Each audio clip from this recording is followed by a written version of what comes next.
Hey gang, welcome back to another Viewers Projects video. This is number 16 in the series. I think the last one I did was back in early June, and that was Billy's California Special. And that was a really cool Viewers Project that he submitted, and I know he's making progress on that. He keeps showing updates on various pages, and I'm looking forward to seeing him drive that one down the road. Now, today's Viewers Project is brought to us by Randell, and he has a 1967 Cougar. What's interesting about this car, well, I'll let Randell tell us about his Cougar, so let's take a look. Hey gang, I guess that's the way Barry would say it.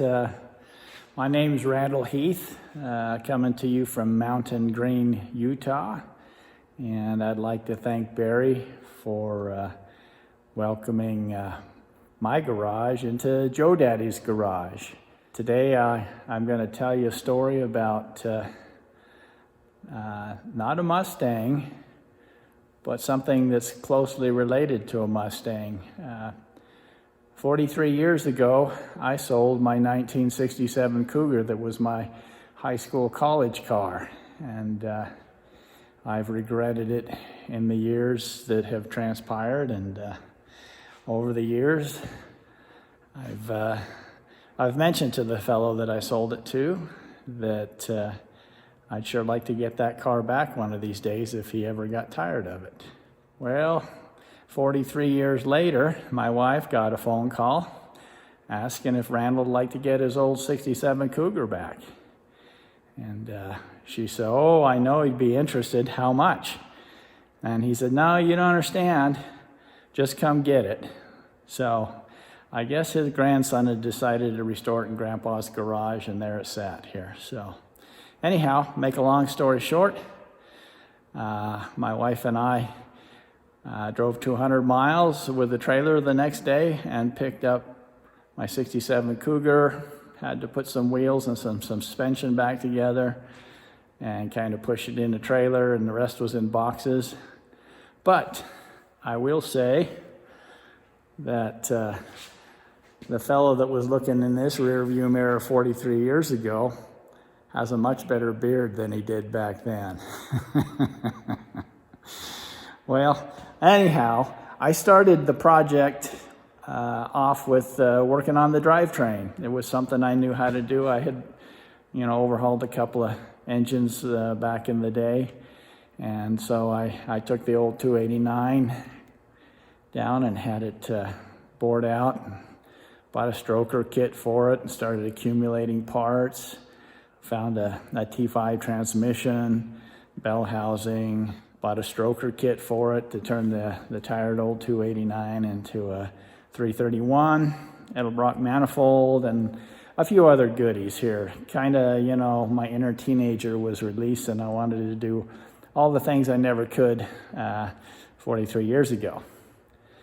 Anyhow, that's kind of an intro, and now I'll see if I can get this camera turned around and tell you a little more about my project. Well, here's the old 289 that's been revived as a 331. I was marching right along and trying to decide if I could justify spending the money on some really nice aluminum heads to really bring a little more out of this bad boy. And so things kind of stalled out on the engine while I was trying to decide if I was going to have some windfall or if I'm just going to have to bite the bullet to go out and buy the nice trick flow or AFR heads. And anyhow, well, it was at this point in time that I went to look at a project for a customer. He and his brother had just finished restoring a Mustang. Anyhow, make a long story short, he asked me if I wanted to borrow the rotisserie that they used, and I said, of course.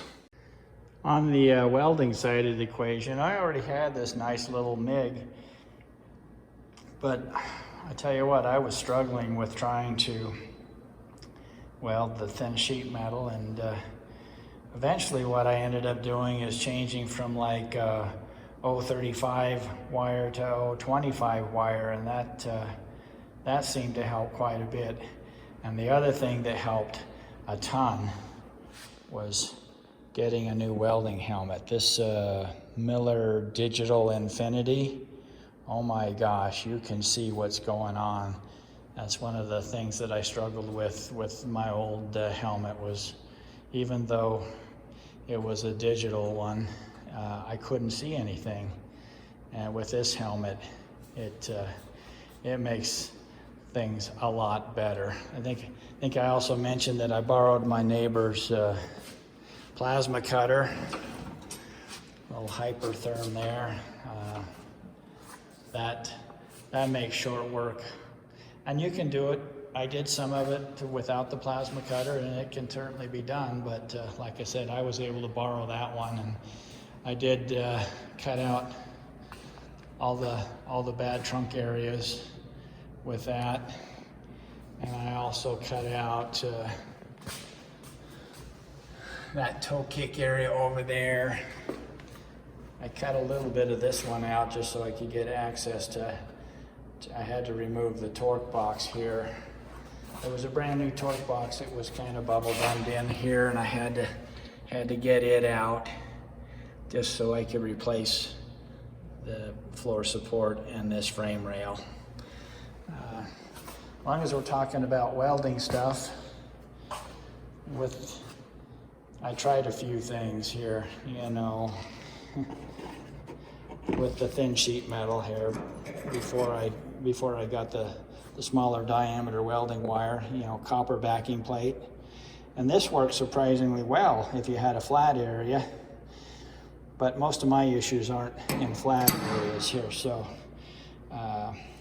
first thing I tried to get was this little magnetic contraption, which also works well if you have a flat area. You know, you can kind of put more pressure on it. An old soldering iron that I got from my father-in-law many years ago. I haven't tried this, but here again, you need somebody to hold it for you while you weld on the opposite side. Yesterday, this showed up, another tool that you'll need somebody to hold, but it comes with some other attachments. But I think maybe the most promising one, and I haven't used it yet, I don't know if I can get it off the table, is this little outfit here. It's got some good magnets here that will conform to flat or curved or whatever, and then this little spring-loaded outfit here, you can loosen and adjust it in and out, and this seems to have the best chance of having success if you don't have somebody to help. I mean, you can come over here and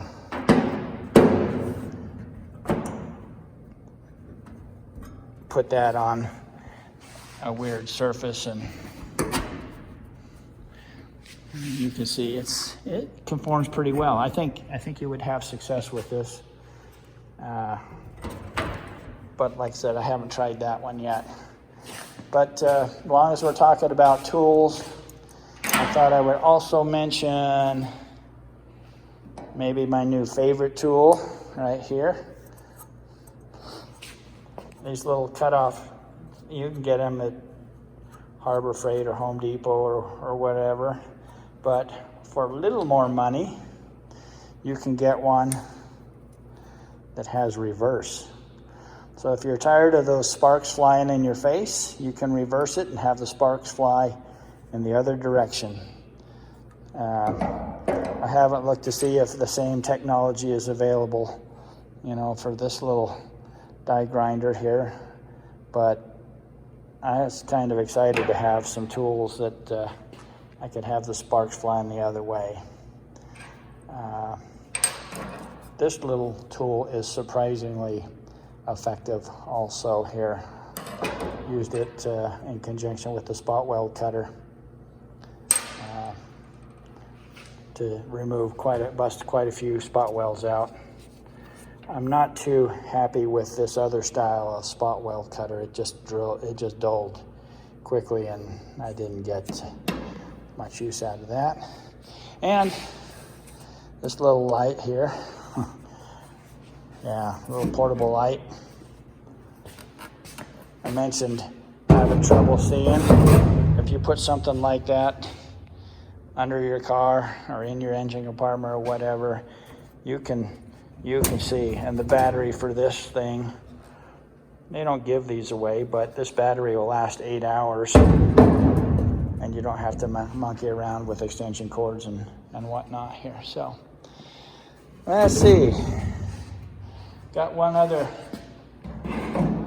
little project I'm working on over here, and then I think these little spring perches. This is an original one. It's been sandblasted, but if you get on your computer and search on roller spring perches, you come up with a fellow that sells a kit that you can. This one's not done yet, but you can see these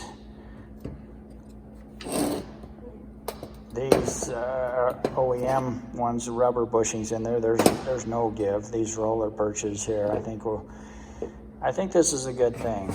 But anyhow, in order to do this, you have to modify this.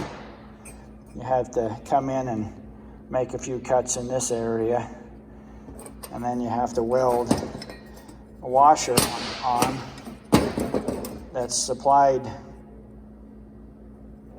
with the kit, and then get a hole saw and cut these out. Then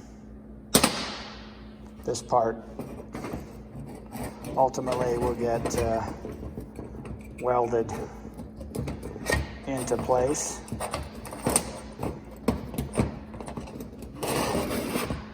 I can't do this one-handed. Anyhow, they have some pretty good instructions here that go over how to seat the shaft in the bearings and press the bearings onto the shaft. And then once this is all assembled and this is welded in place, you come and you just roll the edges here to capture the outside edge of the bearings and press these new bolts into place.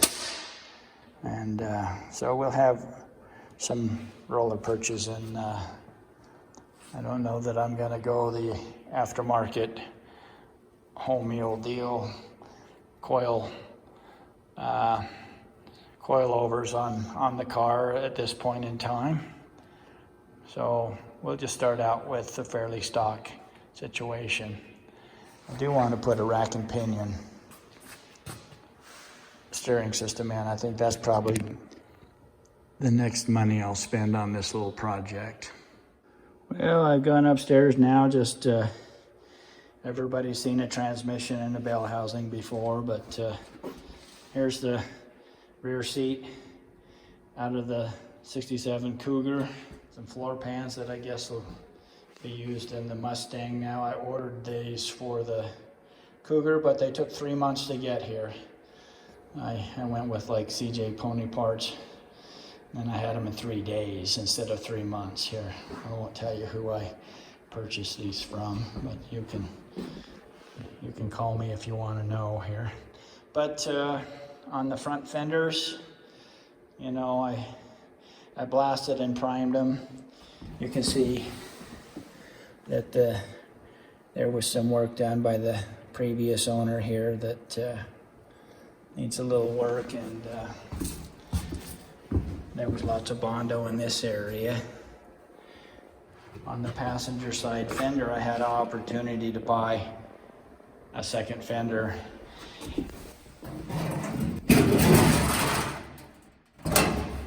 You can tell There was a bunch of Bondo in that area too here, but you can tell it's all corroded and rusted through. And this fender could be saved, I'm sure, but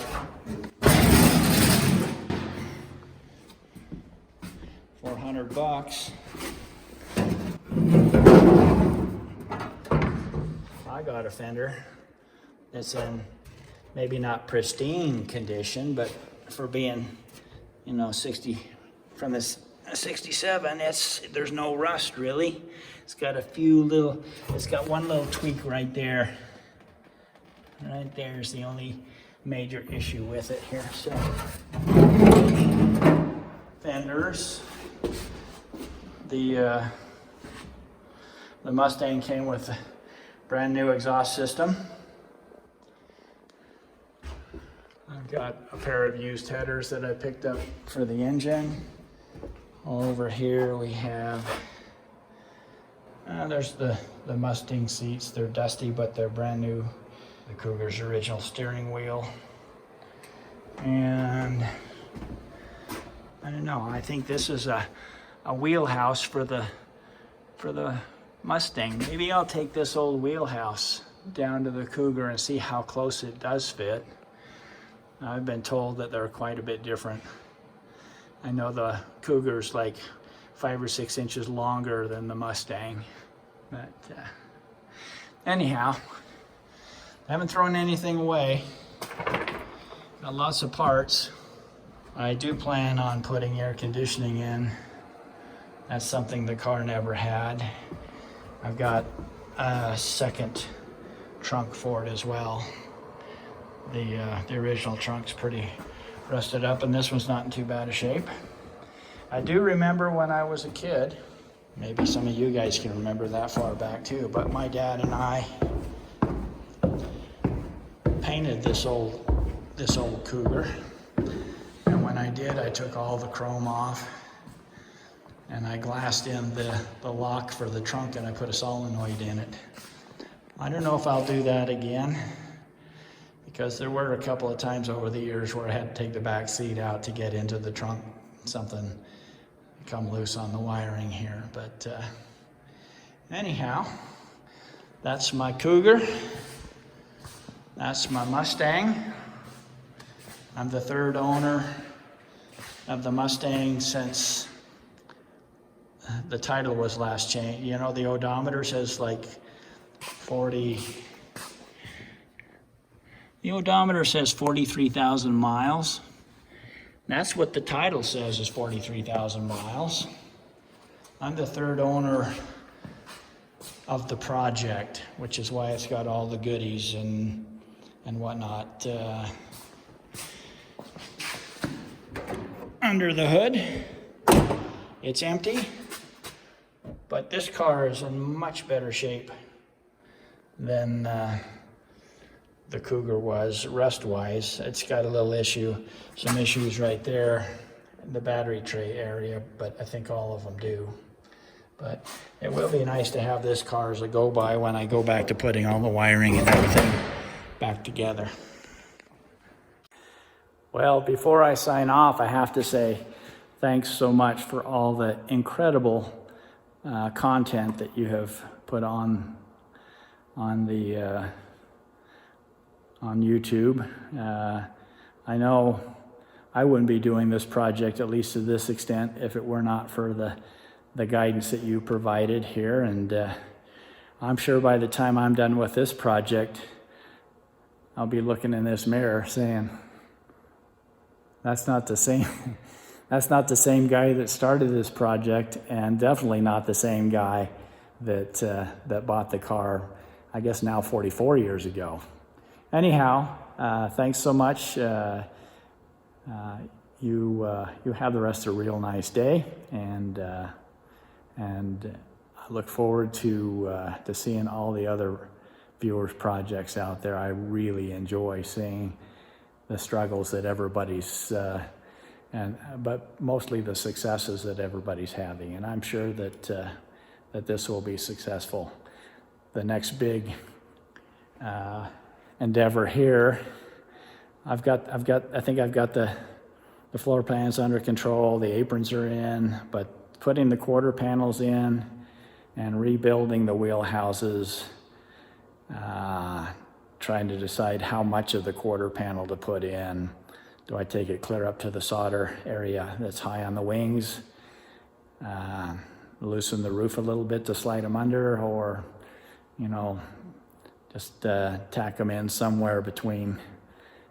That's the big issue for me now. But anyhow, thanks again, and you have the rest of a real nice day. I also want to let you know, Randell felt like his car needed a nickname. You know, as I have the Brooklyn Pony and Jade and Mystique, he wanted his car to have a nickname as well. And he was kind of having trouble coming up with a name until he came up with Quarantina. So that's going to be the name of his Cougar, Quarantina. I believe his wife's name is Tina, and so he's using a play on words. I like it. I think that's a fun nickname. So Quarantina it is. So that's pretty cool. A car that he drove in high school, he drove to college, and then sold for whatever reason, and he managed to stay in contact with the buyer for 43 years and let him know that if you ever want to sell this car, I want it back. And one day the guy calls up and says, hey, come get your car. Wouldn't we all love to hear that? Come get your car. Well, they packed up, drove 200 miles, loaded up the car and all the boxes, and brought him back home. That's pretty cool. Now, Randell's already done a bunch of work to this car. You can see he's cut out pieces and welded in new metal, and you know, he has a plan for this car. He showed us the engine that he's building. He showed us the welder, plasma cutter, various air tools, welding apparatus, you know, different things that he's using to put this car back together. I really like that little magnetic piece with the spring-loaded foot on it. I could see where that would be very handy as a, you know, backing for welding in some holes, stuff like that. So thank you for sharing that. He also showed us his conversion on the spring perch, going from the old rubber bushing to the roller bearing. Now, a friend of mine had done that on his 68 Fastback, and I really didn't think about it very much as far as doing it myself, but now that I see how it works and that there's kits available, I may have to look into that later. So you might want to consider that down the road if you're interested. If not, you're fine the way you are. Now, Randell also showed us his stockpile of parts. You know, has it up on his mezzanine. I wish I had a space like that in my garage. I'm really jealous. Anytime you got that much room around, I know for me it's tough in the space that I have, but I really like your shop, by the way. I also like that he's got that big steel welding table. You know, apparently he's doing more than just working on cars at his shop. So I want to thank Randell for posting this Viewers Project video. I look forward to an update on it sometime in the future. And if you're interested in having your car featured on this channel as a Viewers Project, send me an email, joedaddysgarage@gmail.com. We'll go back and forth with some emails and figure out what we need to do to get the video put together and go from there. And it doesn't have to be a Mustang or a Cougar. It could be anything. It doesn't matter. It could be a car, truck, motorcycle, whatever. Any project will work. I just think people like to see what other people are working on. Now, as I said, that'll be the end of this video, but I want to thank you for watching. Thank you for subscribing. If you would, leave a thumbs up, leave a comment, you know, let me know what you think about this video or videos like this, and there'll be more coming in the future, I promise. But until next time, take care of yourselves. See ya.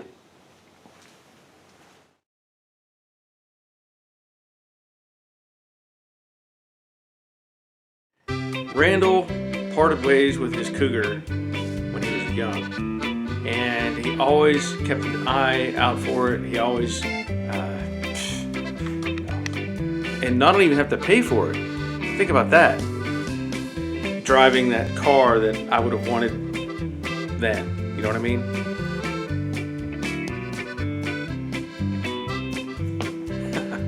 All right. How cool is that? A car that he drove in high school and in college, and I'm clapping my hands. How much do you want for it? No, you don't understand. Just come get it. And it's it's nice to show the air tools and different things that he's been using to make this progress, on his projects. And then he had to sell it, or chose to sell it. I should also let you know, I also need, oh man.